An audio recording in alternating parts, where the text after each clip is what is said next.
back then there wasn't a lot of talk about postpartum. About postpartum. And I hate saying postpartum depression because I wouldn't say I was always depressed.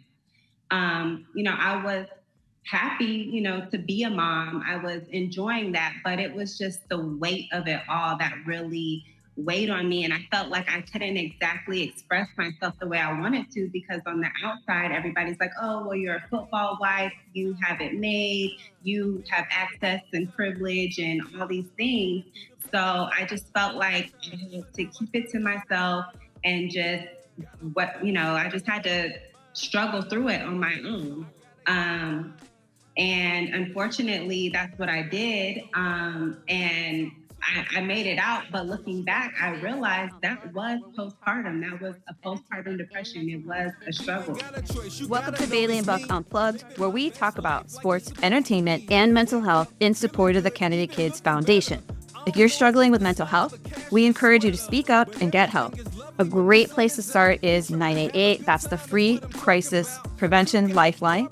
Or you can check out the resources tab at candidkids.org. If you are in an absolute emergency, please dial 911.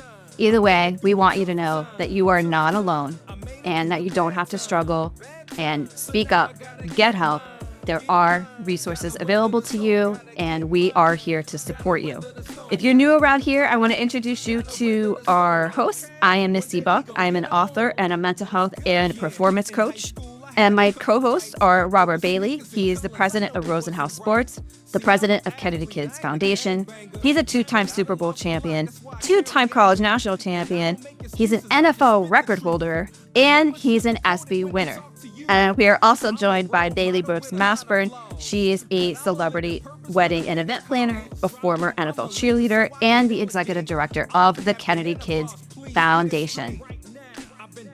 And today on Bailey and Buck Unplugged, we are so excited to welcome Ashley Wheeler to the show. Many of you know Ashley from reality television networks like ETV and Netflix. I would also like to recognize Ashley for her global advocacy through the Waterlight Save initiative, serving as a global ambassador and helping champion initiatives connected to clean water access, health equity, education, youth empowerment, and sustainable development goals aligned with United Nations.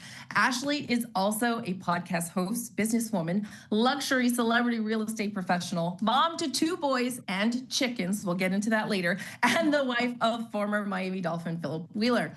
Ashley's story, though, goes far beyond TV and philanthropy. Before stepping into the spotlight, she served our country as one of the hottest captains in the United States Army, a role that speaks to her discipline, leadership, resilience, and heart for service. Her path reflects strength in so many forms: military service, motherhood, entrepreneurship, advocacy, and showing up with a purpose in every season of life, including my life. As my friend Ashley, we are so honored to have you with us here today. Welcome to Bailey and Buck Unplugged. Oh my gosh, thank you so much for that intro, Bailey. Can you write that down and send that over to me? I'm going to pass that out to everybody when I walk in the room for them to just repeat everything you just said. I think we have the best intros. Every guest we have on always talks about our intros. You should hear Misty. She's like the guy from the boxing, when the championship boxing. She does her. We had a boxer on a couple shows ago, and she literally looked like she was in the middle of the ring, which was hysterical. So it was great. It was great. But yes, of course, I have it written down. So if you want a copy of it, you can. Thank you so much. I'm so happy to be here. I really appreciate your platform and sharing it with me.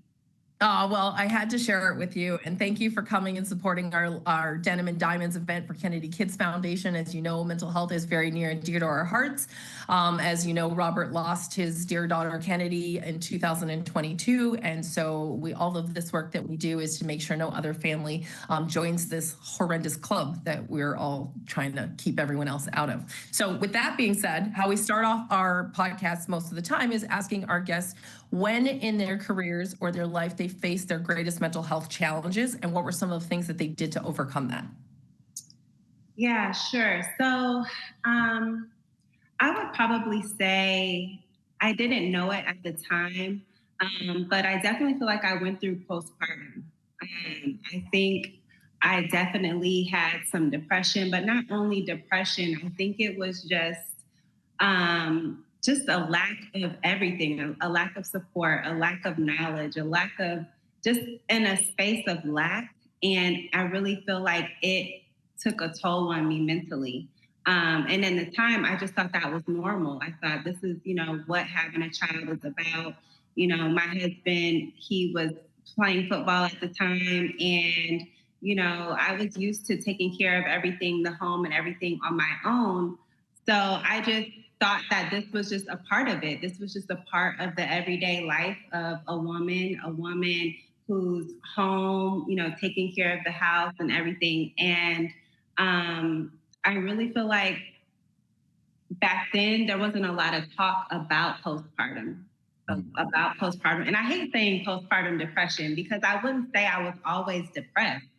I was happy, to be a mom. I was enjoying that, but it was just the weight of it all that really weighed on me. And I felt like I couldn't exactly express myself the way I wanted to because on the outside, everybody's like, oh, well, you're a football wife. You have it made. You have access and privilege and all these things. So I just felt like I had to keep it to myself and just I just had to struggle through it on my own. And unfortunately, that's what I did. And I made it out. But looking back, I realized that was postpartum. That was a postpartum depression. It was a struggle. What was one of the characteristics that came out of your postpartum depression that you noticed that you did not like about yourself at that time? When you look back, what was the characteristic that you didn't like about that? I just wasn't my normal self. So I'm a very outdoorsy girl. I like to be outside. I like to be in nature. I thrive off of that, and I felt like I couldn't get up. I couldn't get out of the house. It was just I couldn't even fathom getting myself together, let alone me and the baby to get out and do that. And so in turn, that made me a clamshell of a person. It just really made me unhappy. I really felt like I literally had a dark cloud over me. And I just felt like it showed up in all of my relationships with my husband, with my parents. It just showed up in every aspect. What were some of the things that you did to overcome that? Like, how did it end? Or do you know when it ended? Like, do you have a marker for like when the tide shifted? I think when I stopped breastfeeding, because I feel like, while I absolutely love breastfeeding, I mean, to me, that is one of the greatest gifts as a mom to be able to breastfeed your child. But you're just literally attached to your child 24/7. Right. And that's all I knew. That's all. Everything was wrapped around when's the next feeding? When's the next feeding? And so I think once I was able to let that go, I just felt, like a level of freedom again. And I think that's when I started to see the light again. Oh, yeah. Wow. That's incredible. You would have, as a man, I'm the man here. Everybody on the screen has had a kid. I'm the only one that did not bear a kid. But as a man, I always feel like, the baby, we have to earn the respect from this baby to come to us. When the baby's always reaching to you because of your breastfeeding, when you have your baby, the first thing they do is put it on your chest. You have all these amazing connections. And it's interesting to hear you say that one of the connections, which was breastfeeding, after a while took its toll on you until it got to the point where when you stopped, you gained this kind of freedom. Did you feel guilty for feeling that way? Was there any kind of guilt that came over you for feeling that way? Absolutely. And I still feel guilt. I feel like mom guilt, there's like stages of it. So very early on, that to me was a form of mom guilt. Absolutely. I felt like I was, I did felt like I was doing the best thing for my child by breastfeeding. So when I stopped, I'm like, okay, this is for me. I feel like I'm being selfish now, you know? And so yeah, it did bring on a guilt, but again, I was feeling better. So I was okay with taking that step and being selfish again. Yeah. Just to clarify, how long did you breastfeed for? Because 12 months is the norm, like the expectation, but some people do 15 months. 15 months. So Yeah. she did over the norm, like, because some people don't even make it 12 months. Like I did 3 kids, I did 12 months, and the minute I hit the 12th month, I was like, we're done. Like I did 6 months. So back then, I went viral for breastfeeding my son. I posted a picture, not even thinking. My mom snapped a quick picture of me walking out the door. My mom came in town so me and my husband could go on a date for Valentine's Day. And she snapped a picture because I was pretty that day. I had a day to get cute. And I fed him on the way out the door. You couldn't see anything. And the picture went viral. So many people were on there like, oh my God, who do you think you are? Why are you all dressed up feeding your baby? You're so shallow. Like it was crazy. TMZ picked it up. It was horrible. I was actually when it got picked up, I was at a PAO, like the Christian Conference for Athletes, and they're calling our phone. TMZ's calling our phone, and my husband's looking at me like, "What did you do? What did you do?" And I'm like, no. But it's just so crazy that I got all of this hate. Such a beautiful thing. And then once all the news channels started picking it up, then I got like a flood of like love. All the moms like, taking up for me. And then from there, I went to like breastfeeding sit-ins. There was a lady who got kicked out of the mall, Aventura Mall, for breastfeeding her baby. Yes, I remember this. Yeah, so I was a part of the whole breastfeeding sit-in. It was like 100 moms. We all came, we pulled out our boobs, and we fed our babies. In the mall? In the mall? In the middle of the mall. In protest, in support of the woman who got kicked. No, but that's so cool that men will never do that. Men, we're gonna be like, well, shit happened, let's keep it moving. Like women, the fact that they all supported you, that's amazing. Yeah, but they trashed her first. Like the fact that they trashed her first over a photo, like the audacity, and she's suffering from postpartum depression at the same time, finally feels pretty, finally gets to go on a date with her husband, and then they drag her through the mud on TMZ. They called me all kinds of names. I literally, it was the cutest picture, like nothing vulgar at all. It was very nothing. And they drugged me. Are you the type of person that when you get that negative feedback online, it affects your mental health, or are you pretty much like you shrug it off? At that point, I was very. I don't think it hurt me mentally. I think motherhood also, while I was going through this tough time, I think it made me very strong.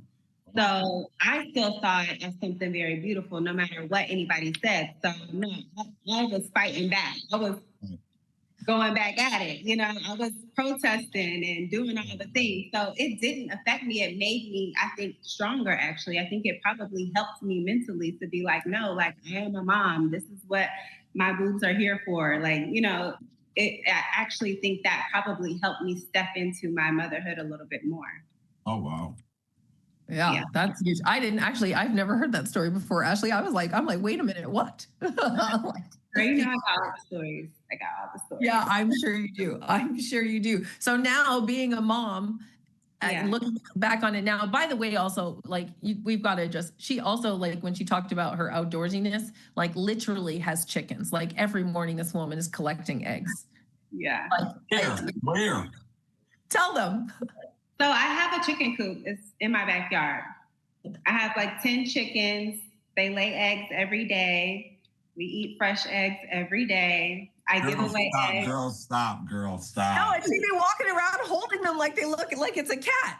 like just walking around with her chicken on social media, selfie with the chicken. And I'm just like, oh my gosh, this is insane. And you don't have any males. So no, I don't have any roosters. I don't Right. need Yeah, the roosters. We don't need the roosters. Right, because the roosters, right? Because then the neighbors start complaining. Well, I live in a very like equestrian farm area, so everybody has chickens out here. That's why I moved. Oh.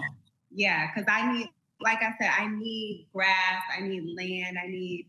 How did you get the chickens? How did you acquire chickens? You can sell chickens at the store. Like you can just go to. Yeah, but I heard because I was trying to get into that, but I heard, and the only reason I didn't do it is because they said you don't know which is the male and the female when they're chicks. Right. So I was like, I gotta buy all these to figure out which one's the male and the female. I got lucky, honestly. I did get lucky because I didn't want any roosters. I got lucky, but depending on who you buy from, there's ways you can tell between the two. If you get them early, you want to get them small, like when they're first born. Right. Yeah. Well, I have dogs, and I also think my dogs are going to try to get to them because my dogs are the type that anything comes in the yard, they want to kill it. Yeah. Well, if you get them when they're small and introduce them to each other, it might. Right, maybe that'll work. Yeah, try it. I'm not going to make this show about chickens, but I got a lot of questions for you. Okay. I have a degree in animal science, so that's like my first love is animals, anything animals. From Tuskegee, by the way. Yeah. Oh, you're on mute, Robert. You muted yourself, my love. Uh-oh. I didn't touch the... In any case, did you want to be a vet? I did. So I went to Tuskegee because they're the only HBCU with the vet school. So that was my whole reason for going there. I did graduate. I got my animal science degree, but I happened to meet my husband. And I said, I got to leave Alabama. So I never made it into vet school. That's how that happened. But animals are still my love. I still work with animals daily. I, do rescues, all kind of things. So I'm still very much involved. That's awesome. Yeah, thank you. All right, so back to your boys, the real children, not the chickens. Like now you've come out of this postpartum depression, and then now you're raising two boys in a household. Like your husband's former NFL, and you were really like hitting the pavement. Like, I mean, when you got appointed to the United Nations as an ambassador, that was epic. So where are you now mentally with raising your family, and now you're pursuing all these different initiatives? Yeah. I'm in a space right now. I would say I'm in a transition phase. My husband is now retired, so that's kind of given me a lot of freedom to just kind of figure out what I want to do. Like you said earlier, I've been on TV before. So that's opened the door for me to do a lot of different things. But right now, I think mentally what's taxing on me is because I've had so many opportunities, so many doors opened up to me. I really want to hone in and figure out, what is the one thing, what is my purpose? What am I, here on this earth to do? And that's where I am now. And I would say that I'm in a happy place, but I think it is mentally taxing to be in a transition phase in that sense. I think I'm very blessed to have, the opportunity to be able to have this time to figure it out. And so I just don't want to waste anybody's time. I don't want to waste my own time. I just feel like I need to hurry up and figure it out. And that's kind of where I am right now. I just have my feet in so many different pots. And at first I thought that was great. I love being just so versatile and, just people are always like, oh my God, you do this and you do that and you do that. And, that's all cool. But I really want to just find like my path, like my thing. And that's where I am right now. If you could pick what that path would be, like if you had, what would be the desire for where it would go, or do you know? I'm narrowing it down. Hold on 1 second. I have to open up the gate for my housekeeper. Sorry. Okay. If I could narrow it down, obviously I want to work with animals. I love to travel, and I also want to help people. So one of my main projects I worked on when I was in college was like going to like third world countries and teaching them how to prosper off of their land. And so I would love to do something like that. I've recently been, going to the continent of Africa a lot, and I've just been doing a lot of research and a lot of having fun there as well. And I've just fallen in love. And I want to go there. I want to acquire land, but I want to do it in a way that, helps the people there. I want to provide jobs. I want to, provide food. I want to do all the things that I went to school to learn how to do, but that I also enjoy. So I know Robert is going to jump in next right after this. So last question for you, just because of the continent of Africa mentioned from me, is have you noticed, like when working with the people in Africa every time you go, have you noticed what the status is or the discussion is surrounding mental health? Or is there one that's present? To be honest, if I had to say, it's a very young country. There's a lot of content. There's a lot of young people. I mainly go to like Nigeria and Ghana, and they're very young. The culture is thriving in a sense of they have a lot of need, but they're also just very spiritually uplifted. And I love that about them, and that's something that I don't feel here. I feel like, when people are down and out here, it's like written all over their face. It's, but there you don't get that feeling. And then they're so grateful for, like the smallest things, So as far as mental health, I don't know how they do it and what they're doing exactly. I haven't dived into it there, but I do feel like they're doing something, and it's working as far as, they're not succumbing to, feeling that they're lacking of anything, if that makes sense. Even though they don't have much. Right. Yeah. Well, you're taking on a lot, especially coming from being a wife of a football player, because, when Philip was playing, right, you have to be pretty much on the go, right? Because there's games at home, games away. He's hardly home because they keep you at the facility all day. So as you mentioned earlier, you're taking care of so much going on. And now that you have all of this free time and Philip is home, how has that been on your relationship with him in terms of, because a lot of people tell me, man, it's like I'm meeting this whole new guy again, because it's always, now it's like all season the whole year, right? And some women have said, man, I'm like, dude, I wish you could go to practice. I wish you could go to training camp, because they get used to that Right. schedule. Having that schedule kind of change, and you've gotten all this free time, but now your husband's home with you majority of the time. Has that affected your marriage? Has that been positive? How's that new change been for you?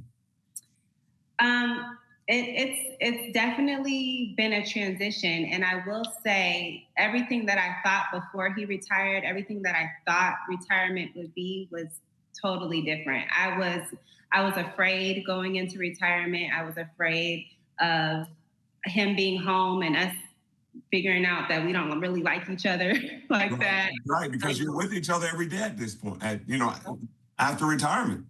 I was worried. Everybody was telling me, when they come home, they get depressed because they've had this schedule their whole life and now they don't. So I had all this anxiety built up. I had so many fears. everything that I had heard was mostly negative when it came to him being home and retiring. And so when he did get home, I would say the main thing that I was not prepared for was how he was going to be as a father. Um, you know, he has always been a very particular person. I don't think anybody makes it, professionally not being very particular about, Right. their life, everything down to diet, Right. body, everything, right? So I kind of knew that's who he was as a person. But when it came to him being a father, I wasn't ready.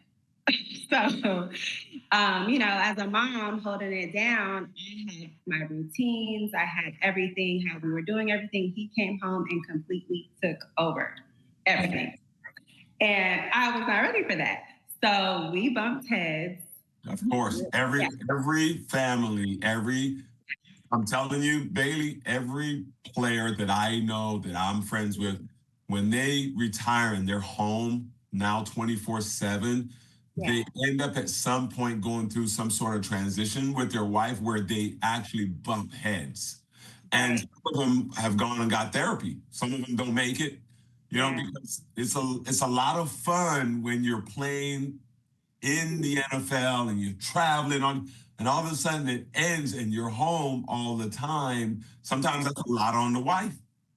Exactly. So he came home and it was his way and this is how he was going to do it. And I was just like, no, I've been doing it like this and it works. Let's just keep it, we're doing it. And he was like, no, we're going to do it like this. So it took me a while to really adjust to that. I think he actually transitioned into retirement a lot better or easier than I thought. And it was really me that had to do the adjusting. How did you transition? Who helped you transition? Did you get therapy? Was it a family member? Was it a grandma? Who helped you? Because a lot of wives fight that. Yeah, we definitely went through like a few therapists. We did go seek therapy. We also it was a lot going on. I was on television at the time, so there was a lot of drama like with his family. There was a lot of other things mixed in with him coming home too. So there was a lot that we had to really just come to like a halt and figure out. But yeah, we went to therapy. It was a lot of just sitting down and talking. Like we'll go outside and sit down and talk the whole day long. Like when it gets bad, we'll just go and sit down and talk. I do reach out to my parents. My parents have been married for 38 years now, so I do reach out and talk to them and other married couples as well. That's great. That actually you led me into my next question, which was WAGs. Okay. And I'm thinking, for the most part, we know that these type of shows really try to lean in on the negative energy, right? They try to create a negative situation. They try to do, and sometimes things that are meant for you and your husband alone end up being shared with the world. Right. So, number one, do you regret doing WAGs, or do you look at it as a learning experience, or do you look at it as something positive? Like what was your overall feeling about the whole experience of those kind of shows and being on that kind of show? How did that affect you mentally? So I definitely do not regret being on those TV shows. I definitely went into it knowing that I'm about to open up my life to the world, but also feeling like I could do it in a way that was me being transparent, but also keeping certain things sacred and private, right. Now, yeah, when you sign up for reality TV show. You know there's going to be drama. You know there's going to be, you know, parts of it that you don't like. You're going to be challenged. You know, there's going to be days where it is mentally taxing. But I would say the good outweighs the bad. Right. And I think you have to make situations like this work for you. And that's what I tried to do. I built very close relationships with the producers. I always let them know, like, hey, I'm not going for that. I'm not going for this. Like, I set my boundaries. They knew who I was, you know, for the most part. They knew what I stood for. And I think they respected that. And I know that doesn't always happen with production, but I think because I just made sure that me and my husband had a clear understanding on what I was trying to get out of it. And because I feel like I don't have anything to hide. So I wasn't afraid to be transparent. I wasn't trying to be somebody that I'm not. So it felt very natural. It felt very comfortable. And whatever negativity that I received from it, I didn't take personal because I knew that I know who I really am. Right. And I knew that the audience is only getting a few seconds of who I really am. And so, you know, it really didn't penetrate me. So there were days that were mentally hard. But I think that's with anything. And if you're putting yourself out there, you just have to know that that's what it comes with. Right. Now that you've been through so much, you know, Ashley, you and Philip have lived really a blessed life, and you've experienced so much. And you know, you've had some postpartum, you've done reality TV, you've done so much. You know, the morals and values that you have. You know, how are you going to, like, have you both talked about how you're going to raise your kids, the type of moral values you want to put into your kids? How are you going to protect their mental health? Have you guys talked about that? And if so, what, like, share a little bit of the plan that you guys have for the kids. To be honest with you, I wouldn't say that I have a plan because I am very much a mom. I'm not like type A, like I don't have it all figured out. Right. I really am figuring it out as I go. Okay. And I try to just remain, I try to be close to them as possible. You know, my kids are homeschooled. You know, that's one homeschool. So you don't believe in the public school system. You want to do it. That's one of your values. So yes, homeschooling to me is a way of, you know, protection and, right, you know, knowing, you know, what they're being fed every single day. Just being intentional about the people who are around them and things like that. Just being very like intentional about, you know, the people they're around, the content that they ingest. I just try to be close and no, I'm not trying to like shield them from the world, but at least I want to know what they're consuming so that when they do come across something that, you know, is concerning, I can explain it to them and I can let them know that, you know, this person is going through that and what if you're ever feeling like this, we can talk about it. You know, just I want to just always be open. I always want to have an open relationship with them and I want them to feel comfortable. So I think me and my husband do a good job at that. I would say right now they're at an age where they're definitely challenging us. So it is getting a little tricky with, you know, disciplining them and then, you know, trying to, you know, still be the cool mom. Right. But I think we're doing a good job. But like I said, I don't necessarily have a plan. I'm figuring it all out as I go. Were you homeschooled or was Philip homeschooled? No. Well, both of you guys went to public schools. Yes. So what made you decide, okay, we're going to homeschool them? Because I went to public school, and I always felt like, hey, I went to people are like, say, go to private school, you'll do better. I went to public school. Look, I turned out okay, right? So you guys both went to public school. What made you both say, nah, we don't like public school. Let's just keep them at home and homeschool them? Like, because you both went to public school. Yeah. So we actually had our first son, and we had him in a private school. And we put him in a private school that everybody was like, put your kid in this school because this is where everybody puts their kid. And so I did. I'm being a good parent. We think we're doing the best thing for our kid. We're going to put him in the school because everybody says that this is the best school. This is what you're supposed to do. Yeah. Did it and hated it. The first preschool was fine. When he got into kindergarten, horrible experience. I felt like it was just not the place for a little Black boy. It just wasn't. Wow. I feel like, well, there weren't a lot of other little Black boys. I believe he was the only Black boy in his class. Wow.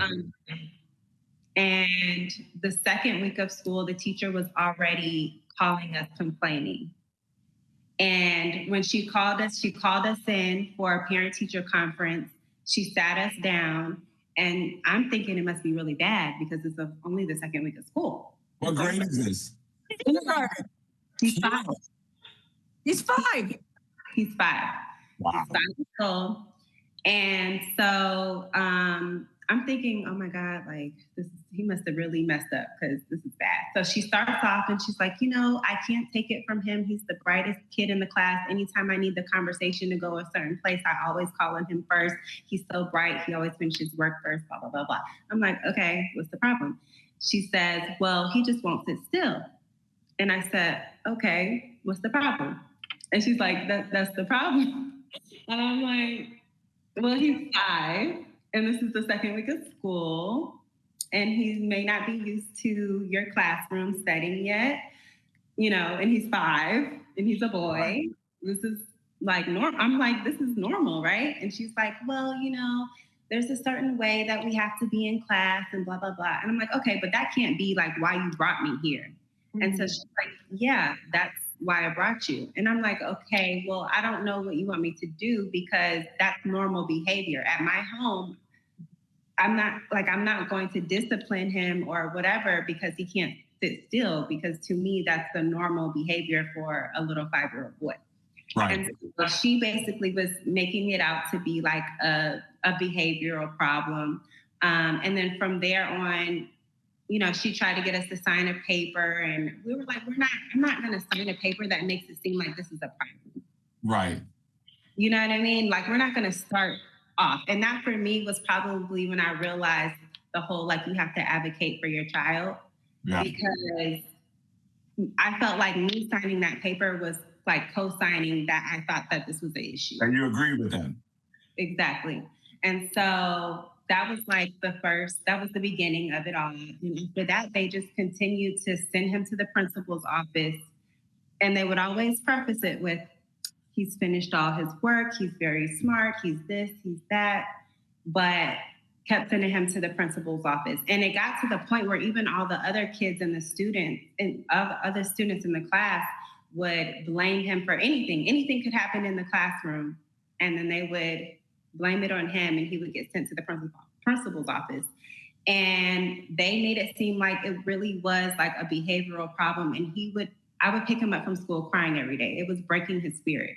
Like, wow. I literally saw him breaking down. He was crying every day. And so, I would talk to administration, and me and the administration got into it. They're telling me, to go get him checked for this and that, which is illegal, by the way. They can't do that. And yeah, I said, that's fine. We won't be back.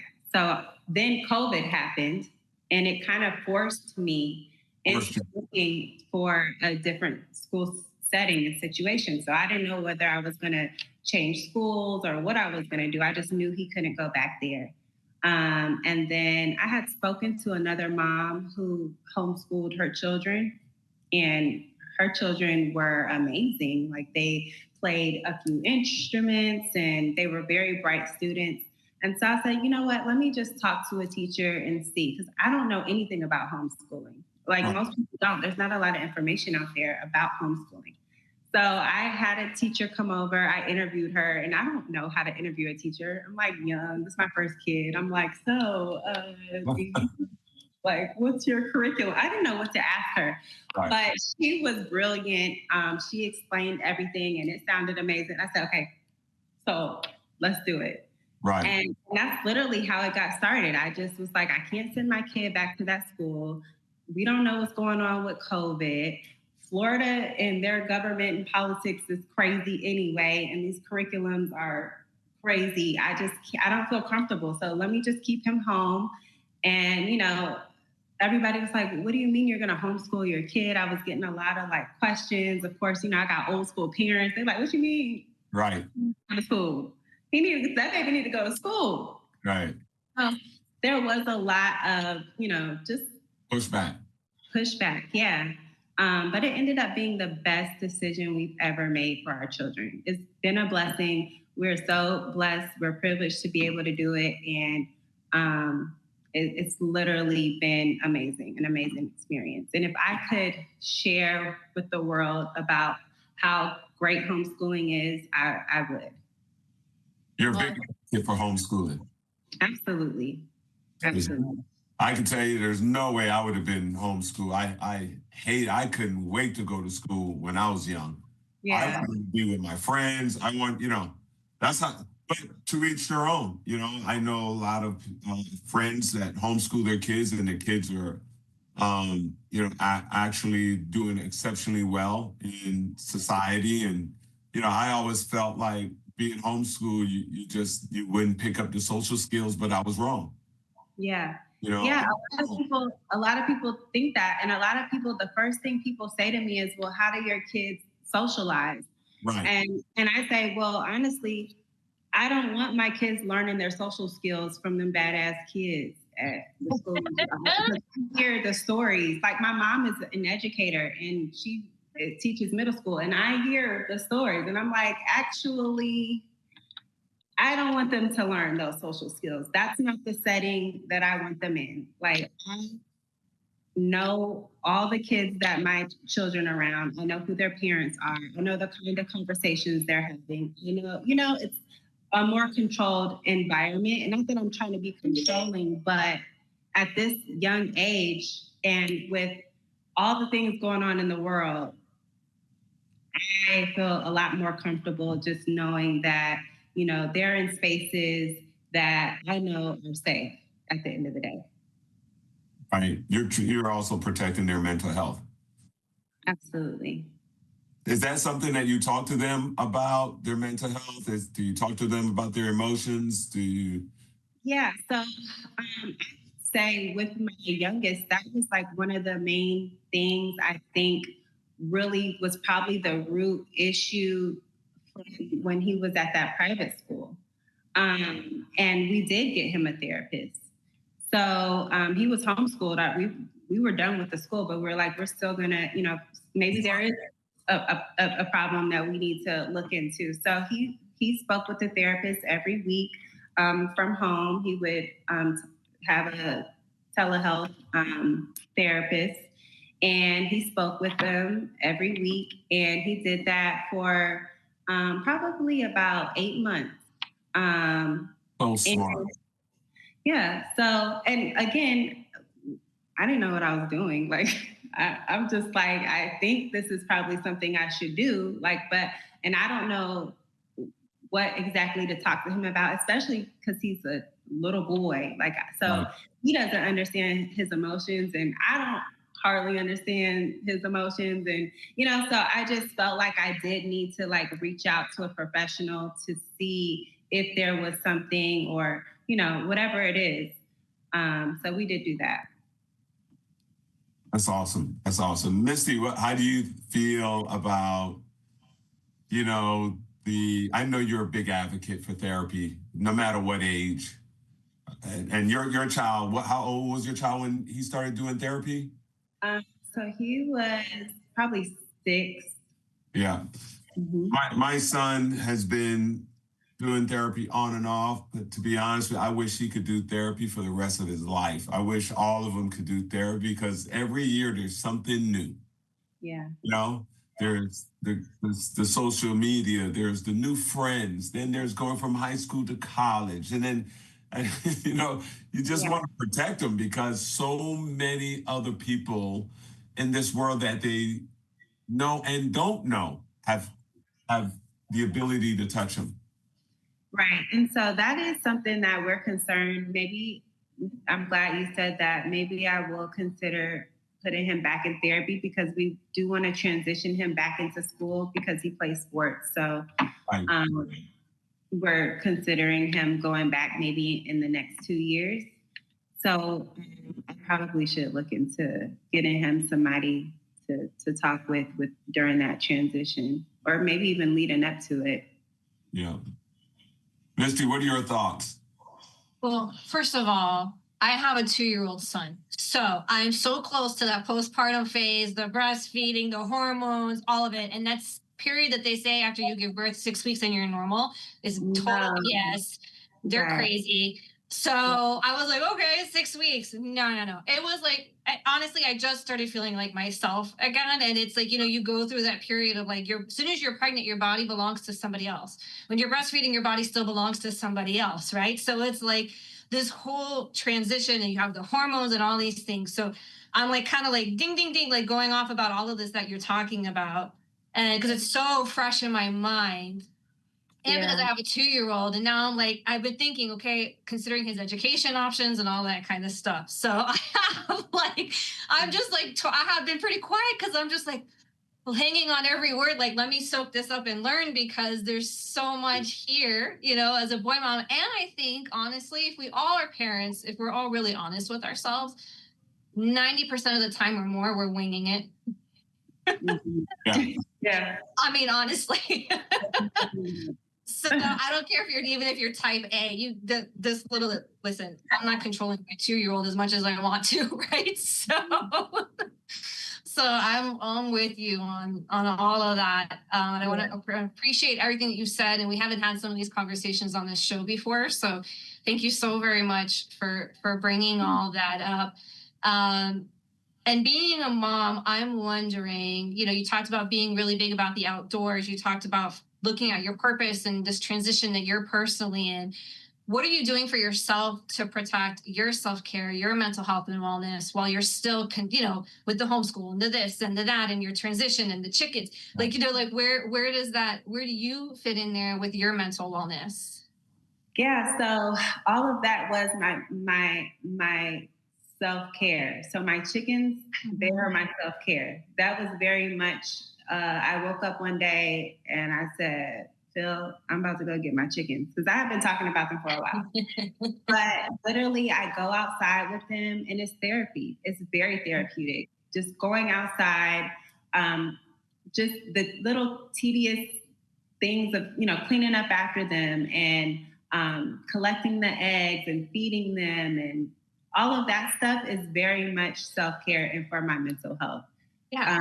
I go outside and I lay in my backyard in the grass, barefoot, just lay out there. That is very much self-care for me. And it does so much for me.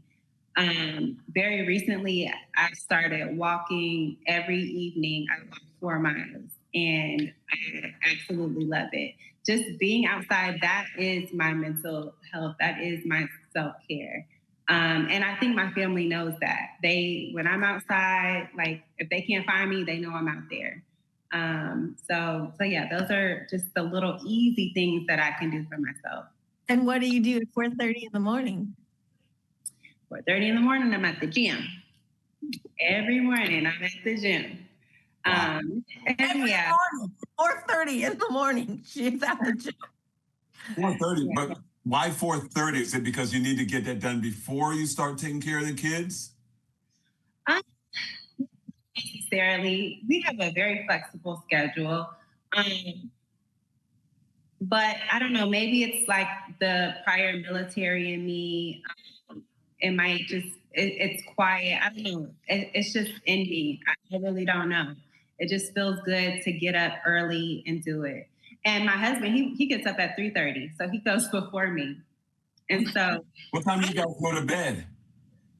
oh, late, like 11.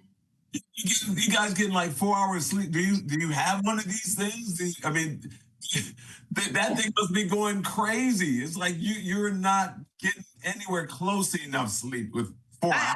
I can catch a nap in the day. I can catch a nap.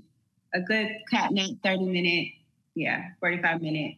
I would die. I would never survive. She's been telling me this story since I met her, and there is absolutely no way in the world I can be up at 3:30 or 4:30 or 5:30. Like 6:30 Right. is my earliest. I'm in and out and done. It feels good. It's still quiet. I come back, I can go and check on my chickens, take a shower. It's quiet. It's a nice, quiet, slow. I just don't know how you run off so little sleep. Like for me, I have to sleep a minimum of 6 to 7 hours straight. I can't do a nap. I can't do 30 minutes for sure. I feel like I'm drunk and drugged if I do a 30-minute nap. I need at least 2 hours to nap. But like, I just don't know how to nap in the morning because my kids, they don't start school till 10:30. Oh, So okay. I still have all this time. It's a very slow morning. So I can lay around, it's slow. It's Right. I will say she is in the most amazing shape physique wise of any of my friends. She is diligent. Girl, you know it. I know it. Thank Do you. you have names for all your chickens, and are they your pets? Do they all come to you? They don't run from you? Like, Yeah. what's the relationship between you and your chickens? I say they're my pets. But we definitely have those are my home girls. They're my home girls. You got names for them. You have names for them. Yeah. And when you call their names, do they come to you? Not by name, but they all will come because they just when they see me, they just run to me. You're like Mama Bird. You're like, oh, and you're the one that feeds them. You deal with them. Yeah. Oh, did you see? Deal with them? The spill? Yeah. No, absolutely not. No, you deal with the birds. Like, that's your thing. Go ahead. What You have nothing to do with the chickens. So will he hold the chicken? If you bring the chicken to him, will he hold it? I chicken one time, and I was like, yeah, but no, he just cooked the eggs for him. That's it. That's enough. And you pick up eggs every day? They lay eggs every day? Yeah. Wow. And what do you do when you guys go out of town? Who takes care of the chickens? Top chickens, watch. I am.